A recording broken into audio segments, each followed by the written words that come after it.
के साँच्चै हामी अनजान भयौँ? साँझको आकाश जस्तै मौन भयौँ हामी। जुन त पुरानै छ, तर अब उज्यालो हराएको। मौनतामै लुक्यो कतै कुराकानी हाम्रो।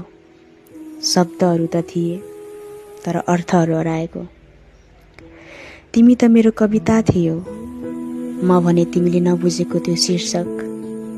र तिमी मैले खोल्न नसकेको किताब, म भने तिमीले फेरि पढ्न नचाहेको पान्ना।